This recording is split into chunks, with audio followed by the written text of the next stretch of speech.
오늘 저녁 함께 은혜 나누실 하나님 말씀 마태복음 13장 44절부터 46절까지의 말씀입니다. 신약성경 22페이지에 있습니다. 네, 우리 3절 말씀 짧으니까 같이 한 목소리로 읽으시겠습니다.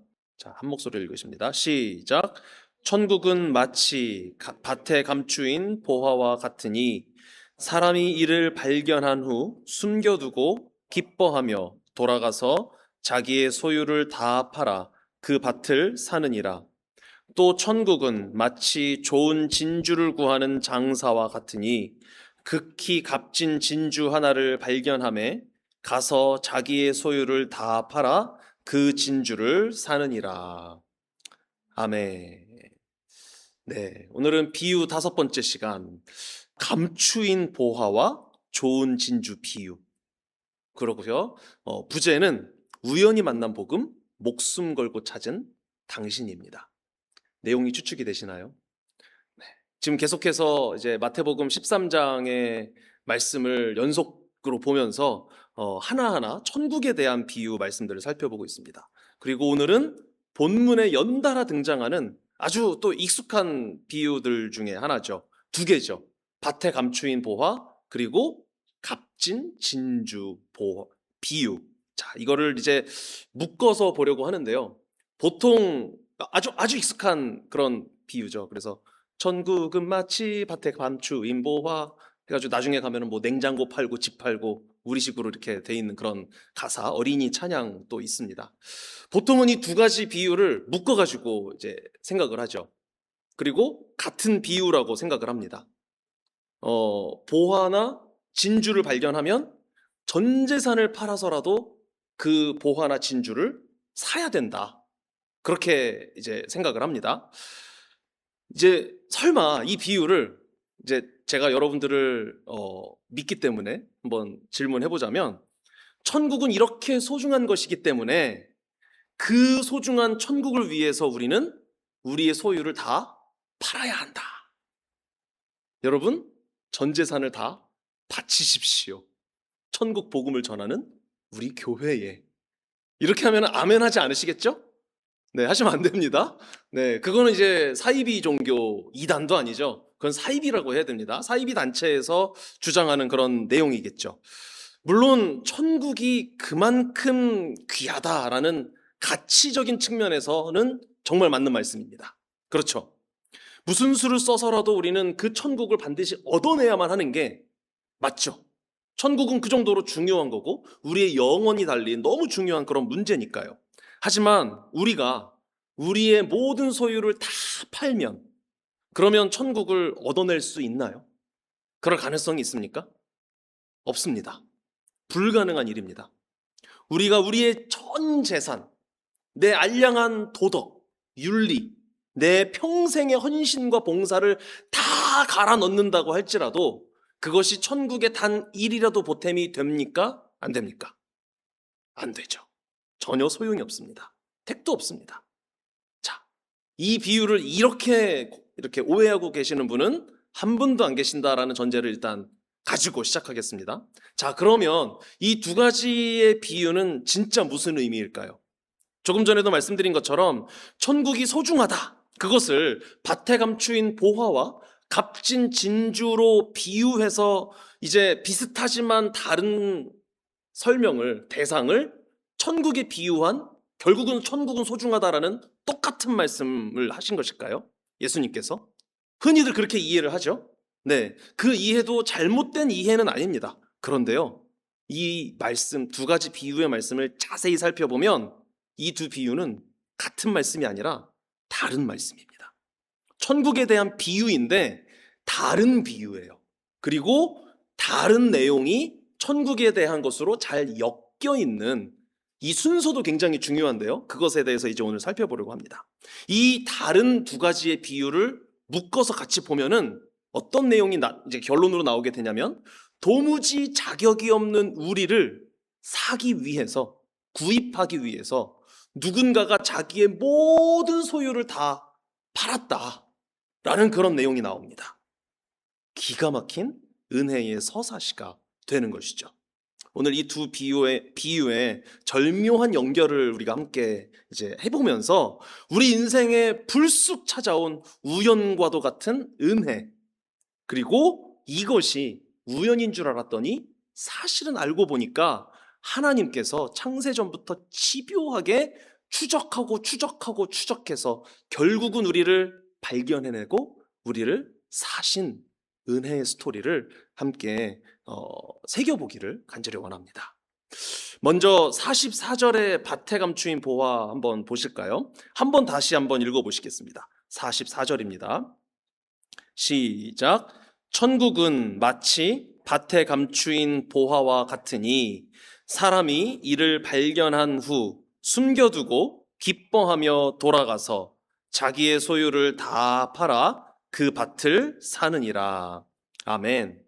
자, 고대 이 예수님 시대에는 전쟁이 잦았습니다. 물론 팍스 로마나라고 해서 로마의 힘에 의한 이 억지 평화가 지속되기는 했지만 그 전후로는 이방 민족들의 이 게르만족들이라고 하죠. 그 민족들의 침입도 점점 잦아지기 시작했고, 그리고 그 외에도 크고 작은 분쟁들이 중간중간에 많이 일어나고 있었습니다. 그런데 당시에는 은행이 없었잖아요. 지금처럼 우리의 재산을 어떻게 국가가 secure 이렇게 좀 보장해주고 보증해주고 그래서 어디를 갔다 와도 내 재산은 은행에 그대로 있고 이런 게 없었기 때문에 당시의 사람들은 우리가 사는 동네에 이방족 속이 쳐들어와서 피난을 가거나 하게 되면은 재산을 어떻게 했냐면 항아리 같은 데다가 넣어가지고 아무도 모르는 내 소유의 밭이나 마당이나 집 근처의 땅에 파묻어 놨다고 합니다. 뭐 굉장히 흔하게 추측해 볼 수 있는 일이겠죠. 은행이 없었으니까요. 자, 그런데 그렇게 해놓고 피난을 갔는데 그 주인이 떠난 사람이 전쟁통에 죽거나 아니면은 다른 지역에 갔을 때 어떤 사정이 생겨서 돌아오지 못하게 되면 그것은 어떻게 됐을까요? 땅에 파묻어놨던 보화들, 재산들, 그건 어떻게 됐을까요? 눈먼 재산이 됐겠죠. 그리고 그 누구도 거기에 뭐가 어디에 있는지 모르는 겁니다. 자, 여기서부터 이 비유, 첫 번째 비유 이야기의 시작점이 이제 시작됩니다. 자, 이후에 시간이 흘러서 어떤 사람이 자기 밭이 아니라 다른 사람의 밭을 이제 빌려가지고 소작농이죠. 이제 거기서 농사를 짓고 있습니다. 어느 날도 이제 품삯을 받고 그 밭을 가려고 쟁기질을 하는데 그런데 어느 날 평범해 보이던 밭에서 쟁기를 딱 찍었을 때 탕 하고 걸리는 소리가 나는 거예요. 그래서 뭐야? 뭐 큰 돌이 있나? 하고서 파보니까 항아리가 있는 거죠. 그리고 항아리를 열어보니까 굉장히 큰 돈, 금, 은, 보화가 들어있는 것을 발견합니다. 자, 그러면 어떻게 해야 됩니까? 너무 당연한 거죠? 너무 기쁘지만 일단은 안면몰수 탁 포커페이스를 하고 다시 흙으로 덮고 아무 일도 없었다는 듯이 돌아서서 가서 자기가 가지고 있는 모든 전 재산을 팔아서라도 빚을 내서라도 그 밭을 사야 합니다. 그러면 그 밭에 묻혀있던 그 금은 보화는 다 내 것이 되는 거니까요. 자, 이 이야기입니다. 그래서 이제 밭을 사더라는 거죠. 여기서 우리가 주목해야 할 부분은요, 사실 어느 부분이냐면 보화를 발견한 방식입니다. 밭을 사는 건 당연한 거니까 그 뒷부분보다 앞부분을 우리가 더 집중해서 봐야 돼요. 어떻게 발견했습니까? 이 농부가 보물지도를 가지고 어디에 보물이 묻혔을까 하고 막 돌아다니다가 찾았습니까? 아니면 보물 탐지기를 가지고 지뢰 탐지기처럼 막 땅을 이렇게 훑어다니면서 가다가 드디어 발견한 것입니까? 아니죠. 이 농부는 그냥 평소처럼 땀을 흘리며 일하고 있었을 뿐입니다. 그냥 자신에게 주어진 환경과 상황 내에서 최선을 다해서 인생을 살았습니다. 그냥 할 일을 하고 있었습니다. 자기가 계획하거나 의도한 적이 없었는데 우연히 그 땅에 묻혀있는 보화를 만나게 된 것입니다. 심지어 보화라는 게 있는지도 몰랐죠.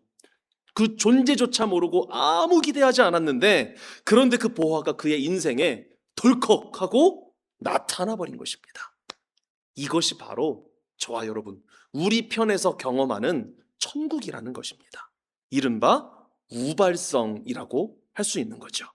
우리가 천국을 가기 위해서, 영생을 얻기 위해서 스스로 노력을 했습니까? 영생이라는 것에 대해서 관심이나 가졌나요? 철학자가 아닌 이상은 그런 거에 대한 관심도 없죠. 우리가 그렇게 노력한다고 찾을 수 있는 것도 아니지만 사실 대부분의 경우는 그것의 존재도 모른 채 그냥 우리 삶을 살아가고 있을 때 사람에 따라서, 경우에 따라서 어떤 분은 누군가의 전도를 통해서, 어떤 분은 인생의 나락을 경험하면서 극적으로, 어떤 분은 태어나 보니까 우리 부모님이 믿고 계셔서 자연스럽게 우연히 우발적으로 예수님을 알게 되고 예수님을 믿게 되고 그리고 교회를 다니게 되고 신앙생활을 하게 되더라는 것입니다. 이 농부가 보화를 발견한 방식이 바로 이렇게 우발적으로 찾아온 천국, 보화를 만난 것, 우리의 삶 속에서 우발적으로 우연처럼 보이는 일에 의해서 예수님을 믿게 되고 교회를 다니게 된 것, 같은 방식이라는 것입니다. 로마서 3장 11절은 이렇게 사도 바울이 말씀합니다. 깨닫는 자도 없고 하나님을 찾는 자도 없다. 아멘. 우리가 그 예수님을 찾은 게 아니라는 것입니다. 우리는 어떻게 하면 구원을 받을까 해서 우리가 찾아낸 것이 지금 우리가 믿고 있는 예수님, 우리가 알고 있는 복음이 아니라는 것입니다. 자, 내 실력이 개입될 틈이 없는 전적인 우연, 우리 입장에서는 은혜, 그것이 바로 우리가 가게 될 천국이고 그 천국으로 우리를 약속하고 인도하는 복음이고 그 주인공이신 예수 그리스도이시라는 것입니다. 천국은 그렇게 우리에게 일방적으로 우연을 가장한, 조금 후에 나오겠지만 필연으로 우리 인생 속에 침투해 들어온다라는 것을 알려주시는 비유가 밭에 감추인 보화의 핵심 내용이라는 것입니다. 그런데 이 첫 번째 비유만으로는 조금 오해의 소지가 있을 수도 있어 보입니다. 왜냐면요, 천국은 그러면은 어쩌다 걸리는 로또인가요? 그렇지는 않잖아요. 우리 편에서 봤을 때는 그렇다는 건데요. 그래서 예수님께서는 이 밭에 감추인 보화 바로 다음으로 바로 이어서 45절 좋은 진주 구하는 장사 비유를 덧붙여 주십니다. 그래서 이 두 비유는 세트라고 말씀드린 것입니다. 자, 이번에는 45절 말씀을 같이 한번 읽어보시겠습니다. 45절입니다. 시작. 또 천국은 마치 좋은 진주를 구하는 장사와 같으니. 아멘. 자, 여기를 잘 보셔야 돼요.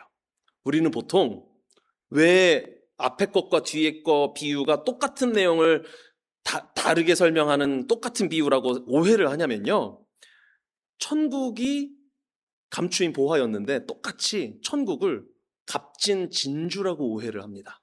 그런데 지금 말씀 자세히 보세요. 천국이 좋은 진주와 같다라고 말씀합니까? 아니죠. 천국은 좋은 진주를 구하는 장사 같다라고 말합니다. 다른 말로 하면 상인이겠죠, 상인. 자, 주어가 바뀐 거예요. 그렇다면 이 장사, 상인은 누구일까요? 결론부터 말씀드리면 예수 그리스도이십니다. 상인이 평생을 헤매고 찾은 그 값지고 귀한 진주는 그러면 누굴까요?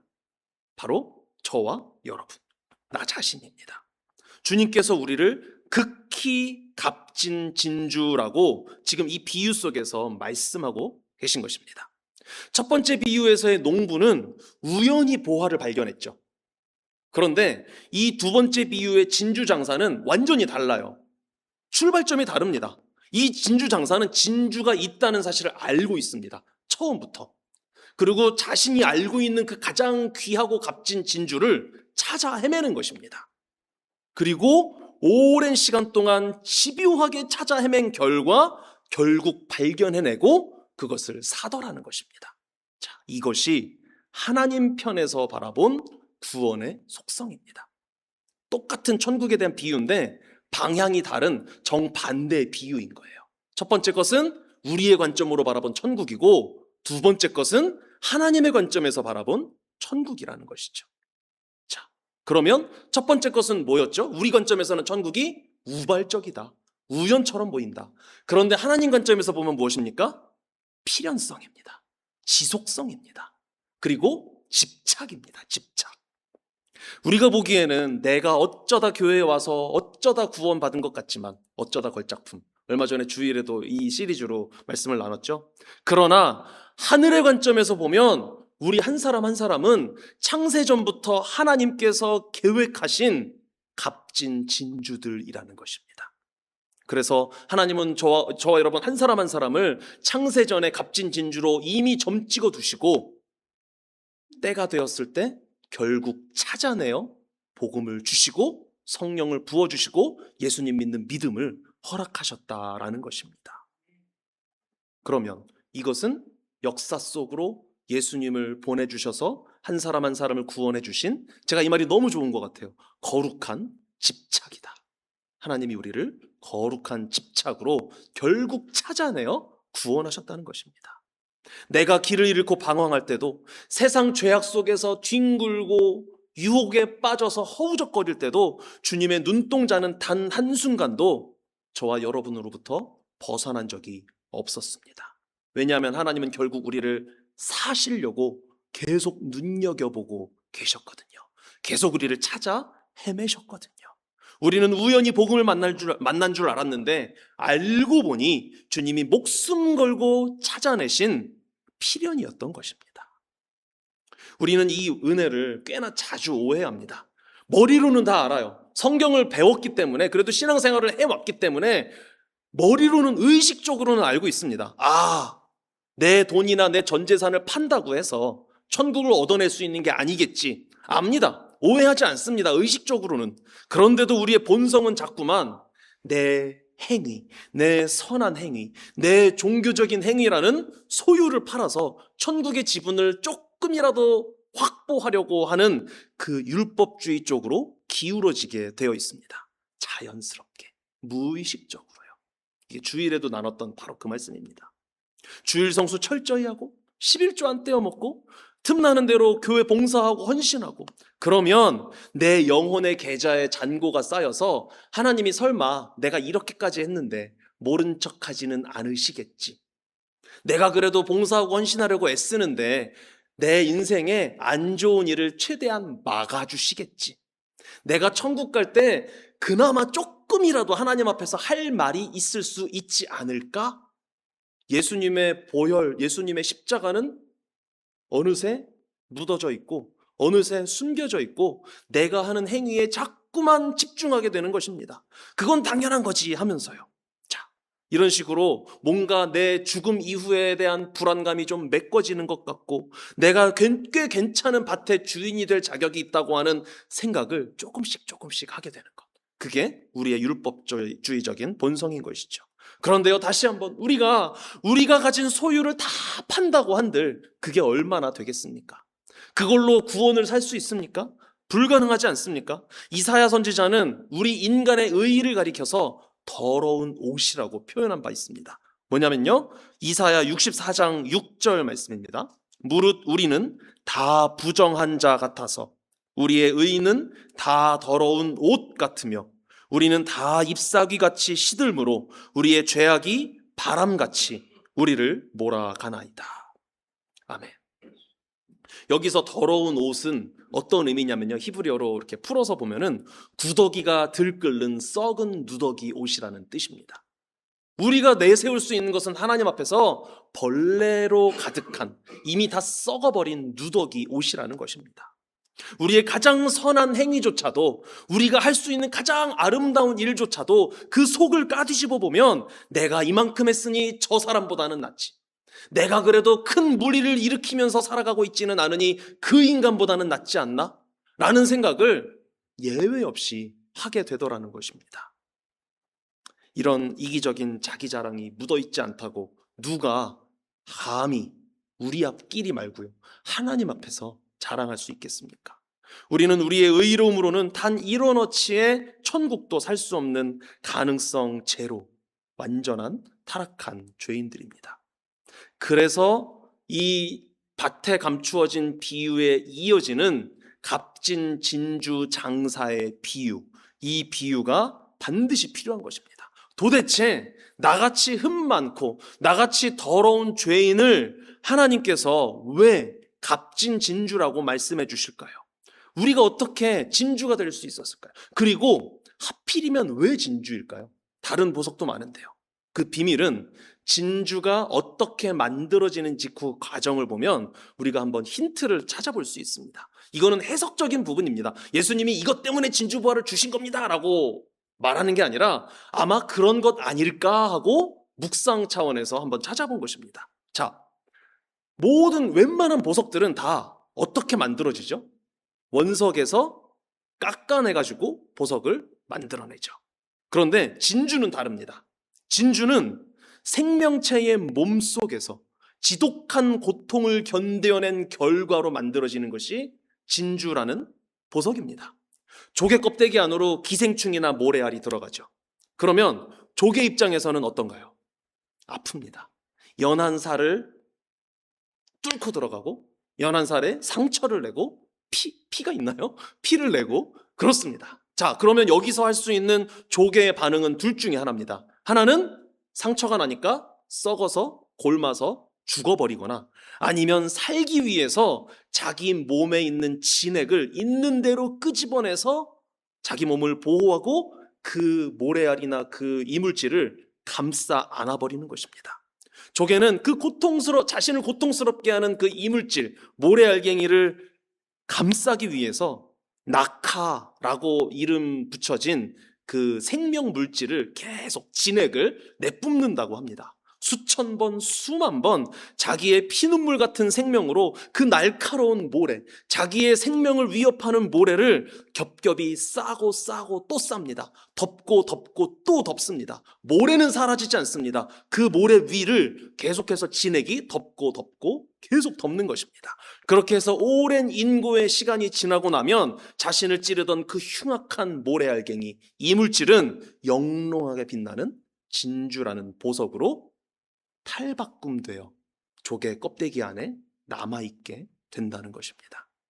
여러분, 이 진주의 형성 과정이 십자가의 복음을 설명하고 있는 것처럼 보여지지 않으십니까? 하나님 보시기에 우리는 하나님의 창조 질서를 파괴하는 이물질 같은 자들입니다. 거룩하신 하나님의 심장을 찌르는 모래알갱이와 같은 인생이 저와 여러분의 인생이고 우리의 존재들입니다. 마땅히 뱉어버려야죠. 마땅히 지금 당장 지옥 불구덩이 속에 집어 던져도 시원치 않을 우리의 속, 우리의 마음, 우리의 생각, 우리의 내면, 우리의 삶입니다. 그런데 하나님은 어떻게 하셨습니까? 십자가에서 예수 그리스도의 연한 살을 찢으셨습니다. 그분의 물과 피, 곧 예수님의 생명으로 우리라는 더러운 죄악을 수천 번, 수만 번 덮어주셨고 지금도 그렇게 예수님의 모든 물과 피 진액으로 저와 여러분을 감싸고 또 감싸고 계속해서 감싸주고 계십니다. 우리가 진주처럼 존귀한 존재가 된 것은 우리 안에 무슨 대단한 도덕적 가치가 있어서가 아닙니다. 우리 안에는 지금도 모래알갱이처럼 예수님의 살에 상처를 내는 죄악만 가득 담겨 있을 뿐입니다. 그러나 예수님은 그때마다 그 상처로부터 그 보배로운 피, 보혈을 내고 또 내서 지금도 저와 여러분을 감싸주고 계시고 우리의 죄를 가려주고 계시는 중입니다. 그래서 주님의 눈에는 우리가 그 어떤 보석보다도 눈부신 가장 아름다운, 가장 값진 진주가 될 수 있는 것인 줄 믿습니다. 그래서 46절 다시 한번 보실까요? 46절 함께 읽으십니다. 시작. 극히 값진 진주 하나를 발견하매 가서 자기의 소유를 다 팔아 그 진주를 사느니라. 아멘. 자, 여기서 잠깐 44절 뒷부분 기억나시나요? 밭에 감추인 보화 뒷부분. 여기 보면 자기의 소유를 다 팔아 그 밭을 사느니라.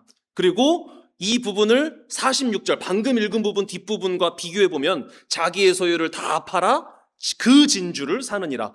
대꾸법 아시나요? 패러럴리즘이라고 하죠. 똑같은 구조의 문장인데 단어 하나만 딱 이렇게 바뀐 그런 구조잖아요. 그래서 우리가 오해를 하는 거예요. 이게 값진 진주고 천국이 값진 보화인데 그러니까 다 사야 된다 이렇게 되는데요. 사실 첫 번째 건 맞아요. 자기의 소유를 다 팔아 그 밭을 사느니라는 맞는데요. 그런데 헬라어 원문으로 이 뒷부분 것을 같이 비교해서 보면은 완전히 다른 문장이에요. 한국말로 너무 이 번역하신 분들이 욕심을 냈어요. 야, 여기는 요것만 단어만 딱 바꿔가지고 평행되는 것처럼 하면은 있어 보이겠다 했는데요. 헬라어는 전혀 그렇지 않습니다. 자, 44절에서 밭에 감추인 보화에서 팔다라고 말씀하고 있는 요 단어는 그냥 일반적인 단어예요. 거래할 때 사고 팔잖아요. 그냥 그거예요. 그리고 현재형으로 되어 있습니다. 그래서 일반적인 이야기를 하는 거예요. 만약에 누군가가 밭에 감추인 보화를 발견하면 자기 소유를 다 팔아서 그걸 사겠지라고 실제 있었던 일이 아니라 그냥 상상 속에서의 말을 비유로 설명하시는, 우리가 이해하는 그냥 그런 형태의 비유입니다. 그런데 이 46절 말씀은 많이 달라요.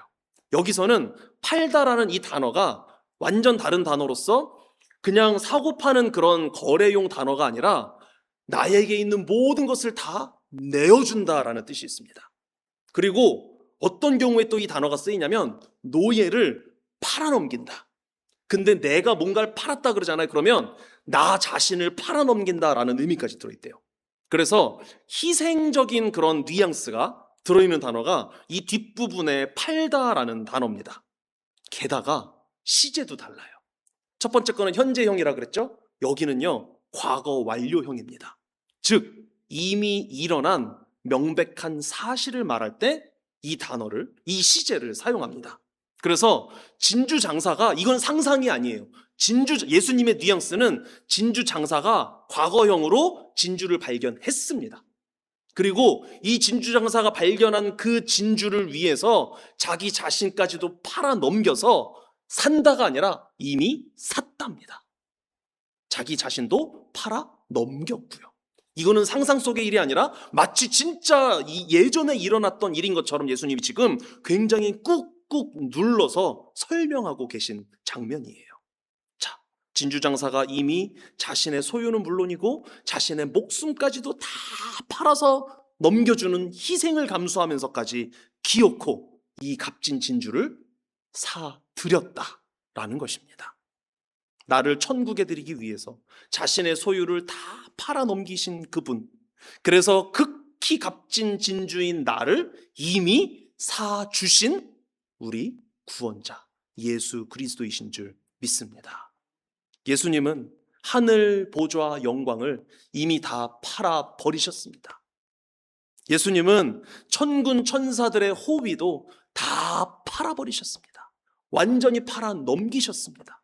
겟세마네 동산에서 땀방울이 핏방울이 되도록 기도하시면서 자신의 마지막 남은 물과 피까지 남김없이 다 포기해버리셨습니다. 다 노예 넘기듯이 넘겨버리셨습니다. 성부 하나님과 한 번도 끊어진 적 없었던 그 영원한 아버지와 아들의 관계, 그 관계도 십자가 위에서 다 포기하셨습니다. 그러니까 아버지여 왜 나를 버리셨나이까? 라고 절규하실 수밖에 없었던 것이죠. 누구를 위해서요? 바로 값진 진주인 저와 여러분, 나 자신을 위해서 예수님이 그렇게 하셨다는 것입니다. 극히 값진 진주인 나를 기어코 자신의 품에 끌어안기 위해서 예수님은 자신의 목숨이라는 가장 비싼 대가를 지불하고 우리를 사버리신 것입니다. 우리의 구원은 그렇기 때문에 결코 값싼 은혜가 아닙니다. 내가 지불한 것이 없기 때문에 공짜처럼 보일 뿐이지 우리 입장에서는 우연이고 우리 입장에서는 공짜죠. 가만히 있는데 굴러 들어왔으니까요. 그러나 이 우주에서 가장 비싼 피값, 하나님의 피인 예수님의 보혈값이 지불된 완벽한 구원이 저와 여러분이 받은 그 구원인 줄 믿습니다. 주님이 이미 당신의 전부를 팔아서 나를 사셨죠. 그렇기 때문에 나의 이 알량한 몇 번의 행위 가지고 그 구원에 조금이라도 보태거나 심지어 내가 무슨 행위를 한들 하나님이 이미 그 비싼 값을 지불하고 사신 구원을 너 그따위로 사는 거 보니까 내가 취소해야 되겠다, 안 되겠다, 물러야 되겠다, 그렇게 하시겠습니까? 이미 다 지불을 하셨는데요. 그러므로 저와 여러분, 앞으로도 계속 그럴 거예요. 이게 우리의 삶은 어쩔 수가 없습니다. 우리의 속성은 죽을 때까지는 어쩔 수가 없습니다. 죽어야 이게 끝납니다. 뭐가요? 내가 자꾸 내 공로를 쌓으려고 하는 거예요. 그러나 다른 점은 이것입니다. 은혜 받은 자들은 내가 그런 존재라는 사실을 안다는 것입니다. 그리고 주님이 성령을 더 충만하게 부어주실 때마다 그것을 다시 한번 깨닫고 다시 한번 회개하고 다시 한번 낮아지고 다시 한번 나 자신을 다잡을 수 있다는 것. 그러다가 또 죄 지으면 에라 모르겠다 나는 안 한다가 아니라 주님 저 연약한 거 주님이 더 잘하시죠. 그러나 또 노력해 보겠습니다. 또 한번 엎드려 보겠습니다. 이것을 끊임없이 하는 것 아니겠습니까? 우리는 영원한 주님의 소유가 이미 되었습니다. 예수님이 이미 우리를 사셨습니다. 우리는 이미 하나님 눈에는 값진 진주입니다. 이 사실 꼭 기억하고 하루하루를 살아가는 저와 여러분들 되시기를 예수님의 이름으로 축복합니다. 말씀 맺겠습니다. 우리 사랑하는 우리 가족 여러분, 우리는 참 자주 흔들리죠. 불안해할 때가 자주 있습니다. 여전히 내 행위와 공로라는 내 소유를 팔아서 내 구원의 자격을 유지해야 한다고 착각하기 때문입니다. 내 지불 능력이 떨어지면 언제든 천국을 빼앗길 수 있다라고 두려워하는 것입니다. 제가 원래 그런 성향이 절대 아닌데 이게 어떻게 보면 좀 부끄러운 고백일 수 있는데요. 중학교 시절에 밤에 자려고 이렇게 불 끄고 이불 덮고 누우면 가끔 그런 생각이 들었어요. 와, 내가 목사님 아들인데 내가 이렇게 살아가지고 과연 천국 갈 수 있을까? 라는 생각이 막 두려움이 몰려오면서 울다 잠든 기억이 몇 번이 있어요. 네. 근데 정말 신기한 사실은 뭐냐면요. 그 두려움에 잠긴 채 잠이 들고 깨어났을 때에는 내가 간밤에 그런 생각을 했다는 생각조차 나지 않더라는 것입니다.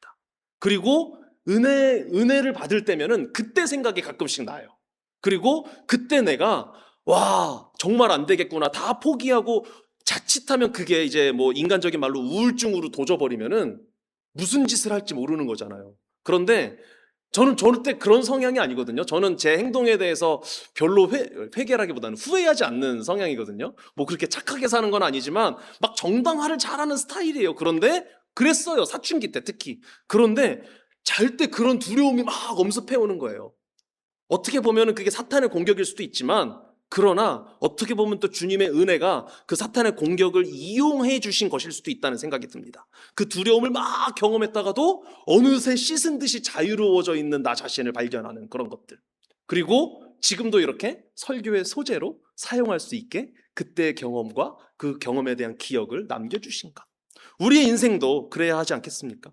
오늘 비유는 선언합니다. 천국은 너희들의 삶의 어떠한 형태 요소로 산 것이 아니라 진주장사이신 주님이 당신의 전부를 팔아서 나를 사주셨기 때문에 나에게 임한 것이다. 이 땅에 어떤 상인이 자신의 모든 것들을 다 바쳐서 산 그 보물을 길거리에 함부로 내버리겠습니까? 누가 그 비싼 보석을 쓰레기통에 쳐박아두겠습니까? 하물며 우리 주님께서 십자가에서 피 흘려 사신 여러분을 포기하시겠습니까? 절대 그럴 수 없습니다. 우리 편에서는 우발성, 밭을 갈다가 우연히 발견한 보물 같은 그런 천국이고 우리의 구원이지만 주님 편에서는 창세전부터 나를 찾으시고 십자가에서 자기 목숨을 결국 던져가면서까지 완성하신 거룩하고 집요한 사랑, 하나님의 복음의 지속성, 사랑의 필연성이었던 것입니다. 이 십자가 복음 앞에서 나의 모든 종교적인 열심을 내려놓고 나를 사기 위해서 전부 내어놓으신 우리 주님의 그 거룩하고 맹렬한 집착 안에서 참된 평안과 안식을 누리는 저와 여러분들이 될 수 있기를 예수님의 이름으로 축복합니다. 사랑의 주님, 저희들은 여전히 나 자신의 얄팍한 행위와 공로를 저울질하며 내가 무언가를 지불해야만 천국을 얻을 수 있다고 착각하는 교만한 죄인들입니다. 내 소유를 다 팔아도 결코 저 천국의 밭을 살 수 없는 철저히 무능하고 연약한 자들임을 이 시간 다시 한번 고백합니다.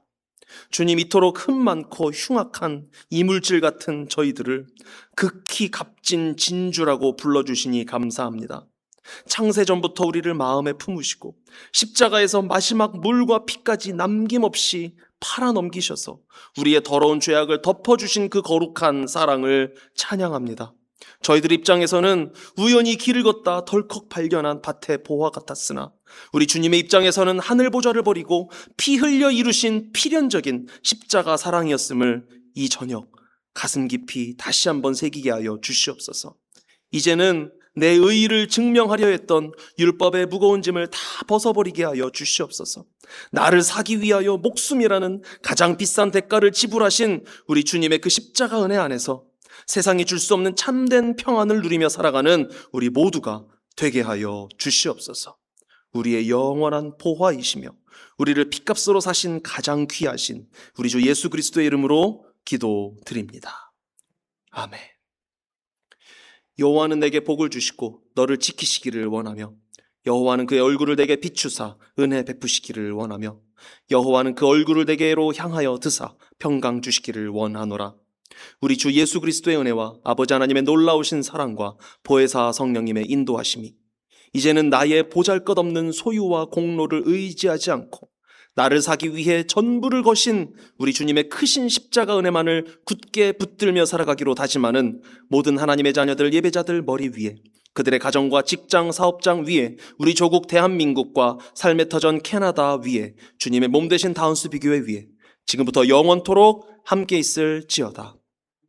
아멘.